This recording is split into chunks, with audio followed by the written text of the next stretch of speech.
So I want to say thank you for choosing me to be Woman of the Year, because there was a time. She once stood like a figure carved from ice, perfect, untouchable, commanding silence with a single glance.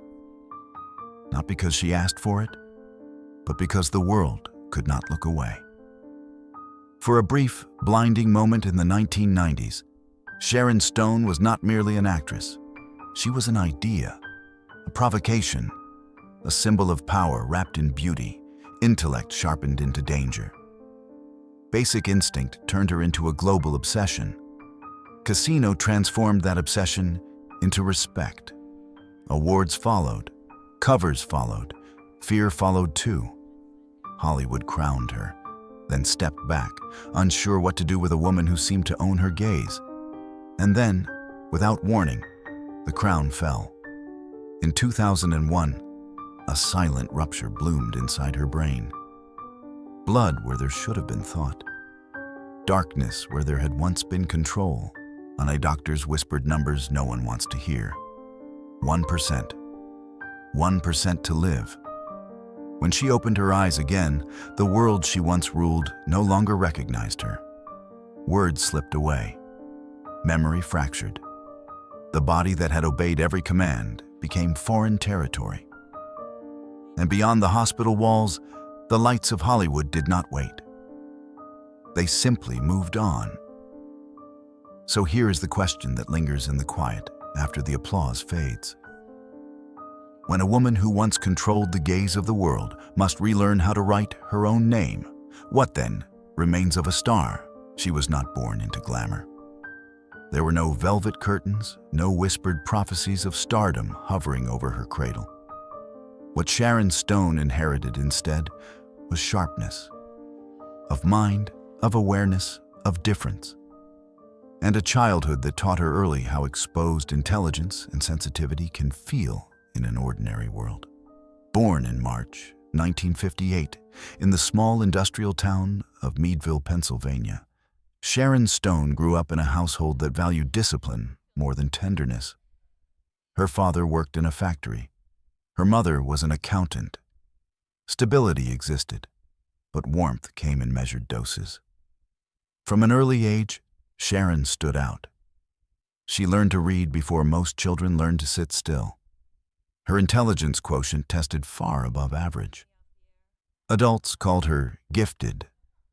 Children called her strange. At school, a brilliance was not protection. It was a target. She was mocked for her voice, for her posture, for the way her mind raced ahead while others lagged behind. There were moments, quiet ones, rarely spoken aloud, when that ridicule turned darker. Boundaries blurred, safety cracked. Years later, she would allude to experiences of abuse and violation. Not as scandal, but as fact. Another invisible weight placed on a young girl already learning that the world was not gentle to those who did not fit easily inside it. If her childhood taught her one lesson, it was this: vulnerability invites harm. And so she learned to harden. By her teenage years, Sharon Stone had already begun building the armor that would later be mistaken for arrogance. She stood straighter. She spoke carefully. She learned to control the room not by asking for approval, but by withholding herself from it. Beauty arrived early, striking, unmistakable, but it did not feel like a gift. It felt like another thing people wanted to claim. College came briefly. She studied creative writing and fine arts, but the pull of escape was stronger than the promise of degrees. At 19, she entered the Miss Pennsylvania pageant, not out of vanity, but calculation. Pageants, she understood, were exits. Cameras were doors. And Hollywood, for all its dangers, was far away from Meadville. When she won, it was not triumph she felt, but relief. New York was her first proving ground. She signed with a modeling agency and learned quickly what the industry demanded: silence when spoken over, smiles when uncomfortable, gratitude for attention that came laced with expectation. She walked runways. She posed for magazines. She paid her rent. And every night, she reminded herself that this was temporary. Modeling was not the destination, it was the toll road. Acting, however, did not greet her with open arms. Her early auditions blurred into one another, casting rooms filled with fluorescent light and indifferent faces.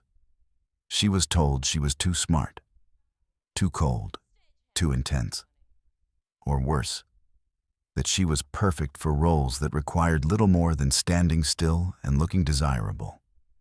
In 1980, she landed a small part in Stardust Memories, directed by Woody Allen. It should have felt like a beginning. Instead, it felt like a warning. She was present on screen, but invisible within the story. Hollywood, it seemed, knew what to do with her face. It had no idea what to do with her mind. The 80s passed in fragments. Minor roles, forgettable films, promises that dissolved without explanation. Sharon Stone watched peers rise while she hovered just outside momentum. Yet something else was forming during those years. Resilience. Each rejection sharpened her understanding of the system. Each dismissal taught her how power moved, who held it, who lost it, and why. She realized that waiting to be chosen was a losing strategy. The breakthrough came not gently, but abruptly. In 1992, Basic Instinct detonated across popular culture. The film itself was controversial, erotic, divisive. But at its center stood Sharon Stone as Catherine Trammell. Cool, brilliant, predatory, unreadable. A woman who did not apologize for desire, nor soften her intelligence to comfort men. The infamous interrogation scene lasted only minutes. Its echo lasted decades. Overnight, then Sharon Stone transformed from a working actress into a phenomenon. She was everywhere. Magazine covers, talk shows, red carpets. Her name became shorthand for danger and allure intertwined. Men desired her, women debated her, critics dissected her, and Hollywood at last paid attention. Yet even at the peak of this explosion, the contradiction was already visible. She was being celebrated, not for what she could do, but for what she represented. Sexual power, yes, but contained within a narrative still written largely by men. The gaze she commanded was not entirely her own. She understood this better than anyone. Rather than retreat, she advanced. She chose roles that complicated her image. In 1995, Casino arrived. As Ginger McKenna, Sharon Stone delivered a performance raw with desperation, rage, and vulnerability. And this was not an object. This was a woman unraveling in real time. The industry responded. Golden Globe, Academy Award nomination, critical acclaim that could not be dismissed as mere fascination. For a brief, shining moment, she had done it. She had forced Hollywood to acknowledge her depth. The mid-90s became her reign. She commanded salaries that once seemed impossible. She negotiated contracts. She produced. She spoke her mind about politics, about sexism, about the narrow lanes offered to women as they aged. She was no longer simply a star. She was a problem. And in Hollywood, problems are tolerated only as long as they are profitable. Behind the scenes, the cost of power accumulated quietly. Relationships strained under scrutiny. Marriages faltered. Trust proved fragile in an industry built on illusion. Sharon Stone wanted intimacy, but she had learned too early how dangerous closeness could be. She wanted love, but she refused erasure. By the late 1990s, the tide began to shift. Films underperformed. Public perception cooled. The same industry that had once amplified her now questioned her bankability. It was subtle at first. Fewer scripts, longer gaps, conversations that ended without follow-up. Then came the rupture that no publicist could spin. In 2001, at the age of 43, Sharon Stone suffered a massive subarachnoid hemorrhage, a catastrophic bleed in the brain. There was no dramatic collapse on a red carpet, no warning montage, just pain, confusion, and a slow descent into darkness. Doctors moved quickly. Family gathered quietly. Prognoses were whispered, not announced. She survived. But survival, she would later say, was only the beginning. When she woke, nothing worked the way it once had. Reading was labor. Speaking required effort. Writing, once second nature, felt like learning a foreign alphabet. Her balance failed her. Her memory betrayed her. The woman who had once controlled every room she entered now struggled to control her own body. And as she fought privately to reclaim basic functions, something else was happening publicly. Hollywood moved on. Calls went unanswered. Projects evaporated. The industry that had thrived on her image did not wait for her recovery. It rarely does. In the brutal arithmetic of entertainment, absence equals irrelevance. Illness equals inconvenience. For Sharon Stone, the realization cut deeper than the physical pain. Fame, she discovered, was conditional. Loyalty, fleeting, as the power she had accumulated vanished not with scandal, but with silence. This was the true turning point of her life. Not the stroke itself, but what followed. The long, lonely work of rebuilding without applause. Of confronting a truth few stars are ever forced to face so clearly. That the world loves the performance, not the person. By the time she began to reemerge, cautiously, years had passed. She was no longer the woman the public remembered. And perhaps she no longer wanted to be. Her story, up to this point, was not one of ascent alone. It was a study in contrast. Intelligence forged into armor. Beauty weaponized and then questioned. Power gained, tested, and withdrawn. Each chapter preparing her, unknowingly, for the collapse that would follow.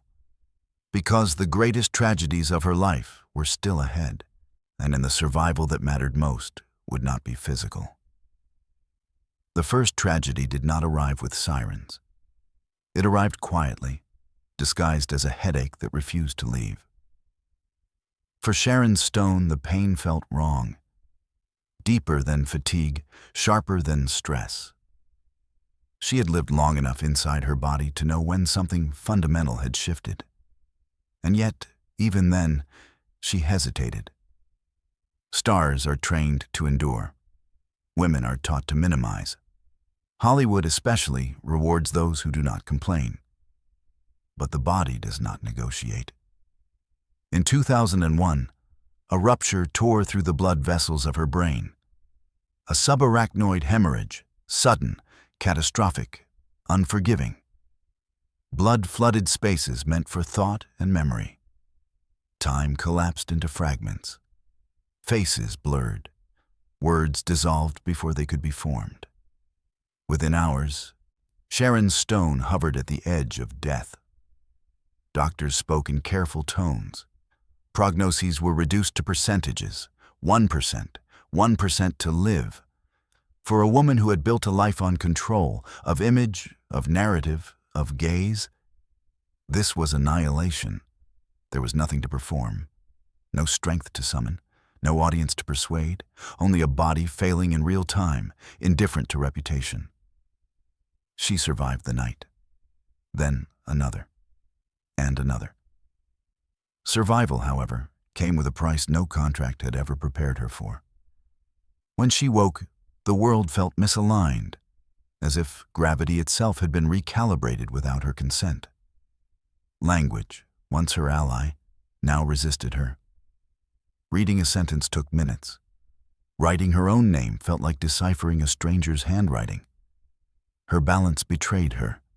Her memory, sharp, disciplined, if famously precise, fractured into holes she could not fill. The woman who once memorized scripts with ease now struggled to follow conversations.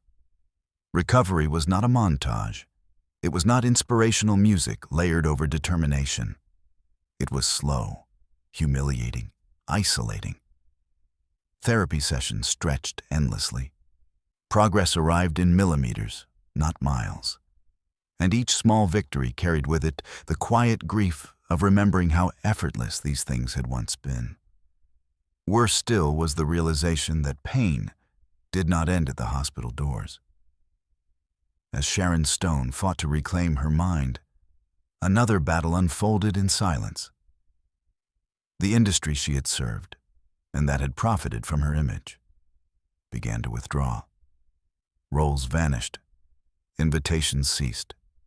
Meetings were postponed, then forgotten. It was not cruelty. It was efficiency. Hollywood does not mourn what it cannot monetize. Illness, unlike scandal, offers no spectacle. She would later describe this period not only as physical devastation, but as erasure, a slow fading from relevance that hurt more than the headlines ever had. Fame, she learned, was not a safety net. It was a trapdoor. When you can no longer stand where the light expects you to, the light moves on. Then came the second blow. During her prolonged recovery, when cognition was fragile and trust was necessity, millions of dollars disappeared. Savings, investments, financial security she believed had been safeguarded quietly evaporated. $18 million gone. Not stolen in a single dramatic act, but siphoned away through neglect, mismanagement, and exploitation. It was not just money she lost. It was faith. To be taken advantage of while unable to protect oneself is a specific kind of violence. It teaches the survivor that weakness is dangerous, that vulnerability invites predators, that the world does not pause out of decency. For Sharon Stone, this betrayal cut deep into wounds already open. She had survived death. She had survived silence. Now she had to survive disillusionment. And the losses did not stop there. Her personal life, already strained by years of scrutiny, began to collapse under the weight of her transformation. Marriages do not always survive illness, especially when that illness reshapes identity.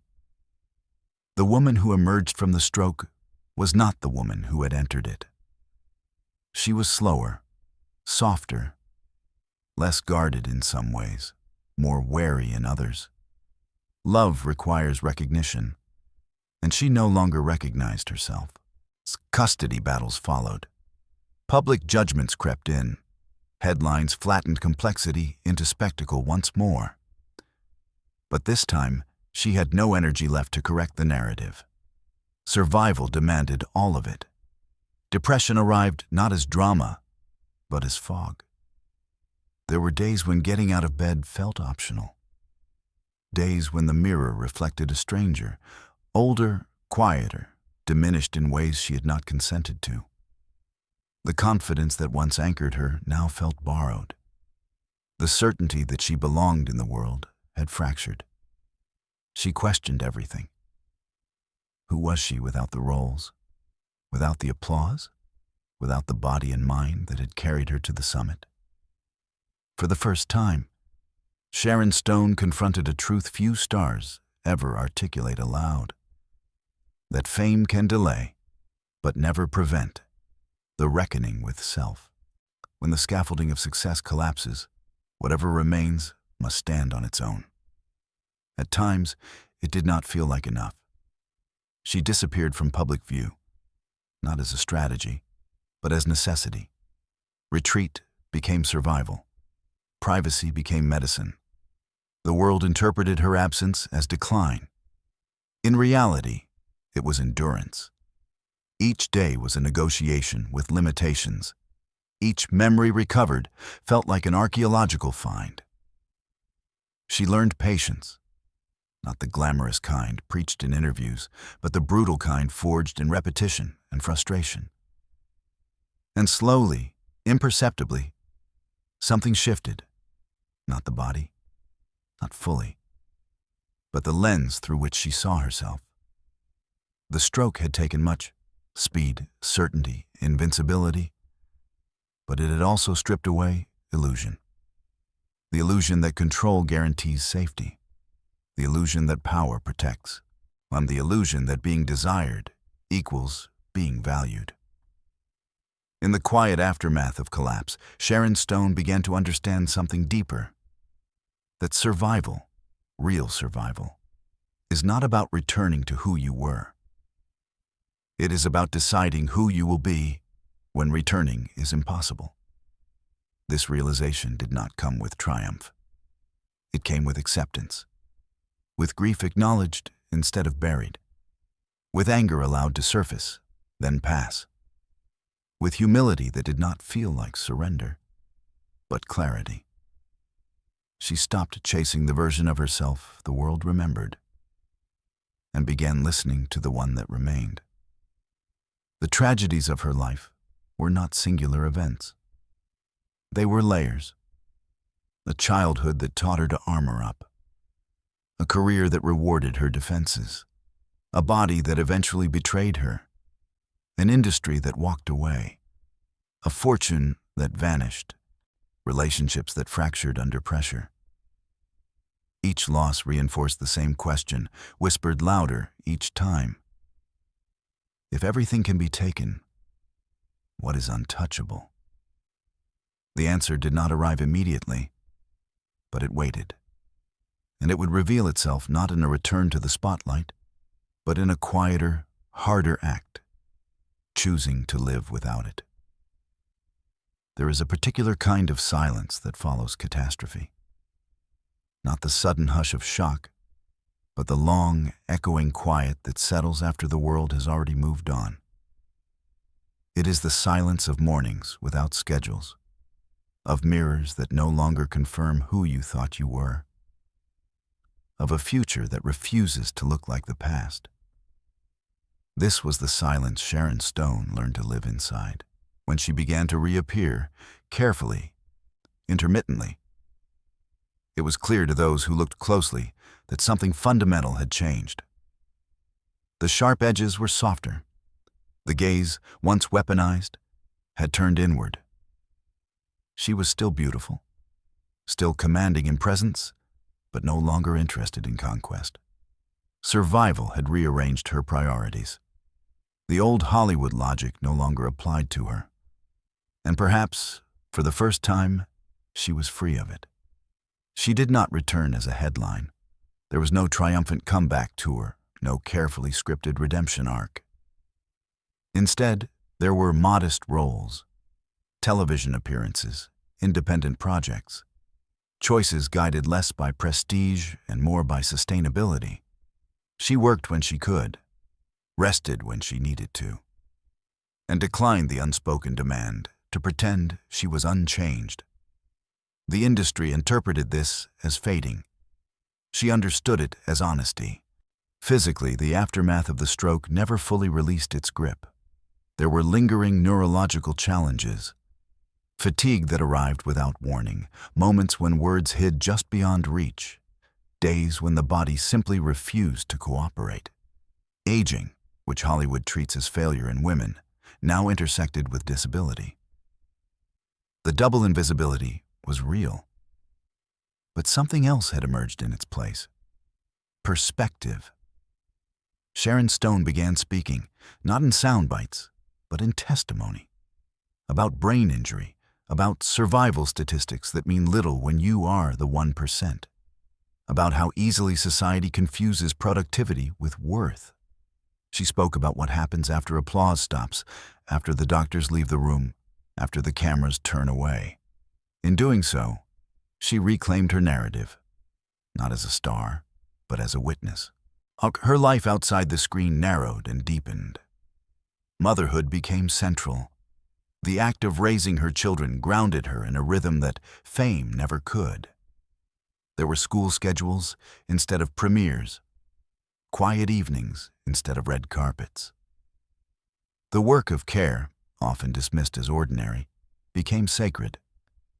In those domestic spaces, she found a version of herself untouched by box office numbers or public opinion. A self defined not by visibility, but by presence. She also turned outward, toward causes that mirrored her own fracture and healing.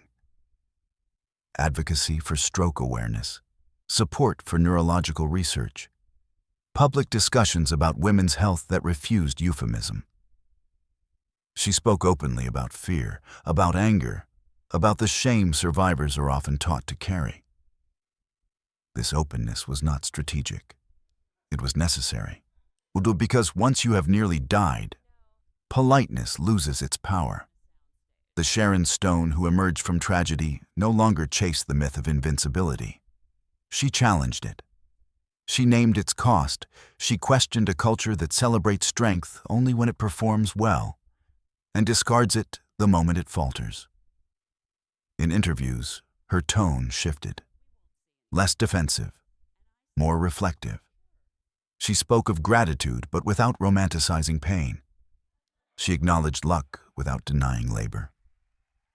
She allowed herself complexity, something she had fought for on screen long before she was permitted to live it off screen. There is courage in this kind of truth. Not the loud kind, the enduring kind. And slowly, quietly, a different legacy began to form. Not the legacy of an icon frozen in time, but of a woman who survived being erased and chose not to rebuild herself in the same image. She did not return to power as it once existed. She redefined power altogether. Power, she learned, could be found in saying no, in leaving rooms that no longer honored her, in allowing herself to be seen as fragile without apology. The world still remembered her for a single crossed leg, a single scene, a single decade. She did not fight that memory. She simply refused to live inside it. Instead, she lived in the present, imperfect, altered, awake. And this is where her story becomes larger than celebrity. Because Sharon Stone's life, when stripped of glamour, reveals a truth many prefer to avoid. That success does not immunize against loss. That intelligence does not prevent betrayal. That beauty does not bargain with mortality. And that fame, for all its noise, cannot teach you how to survive silence. Only character can do that. Her journey reminds us that there is no clean line between ascent and collapse. They are often intertwined. The same qualities that drive us upward, ambition, control, resilience, can become liabilities when the body fails or the world withdraws. And when that happens, what saves us is not who we were at our peak, but who we are willing to become afterward. Sharon Stone did not emerge from tragedy victorious in the traditional sense. She emerged altered, and in that alteration, she found truth. She learned that kindness, toward oneself, toward others, is not weakness. That asking for help is not defeat. That a life measured only in achievements is fragile by design. Most of all, she learned that survival is not a return. It is a transformation. Today, she walks more slowly through the world, but she walks with intention. She speaks with less urgency, but more weight. She no longer commands the gaze of millions, and she no longer needs to, because the most important gaze has already turned inward and stayed there. And if there is a final lesson in her story, it is this: that even when everything you are known for is taken from you, your strength, your certainty, your spotlight, something remains, something quieter, something durable, a core that cannot be photographed or reviewed or revoked. If you have ever felt forgotten after being celebrated, if you have ever had to rebuild yourself without recognition, if you have ever survived something that changed you forever, then her story is not about a star who fell. It is about a human being who endured. And in a world obsessed with shining, that may be the rarest legacy of all.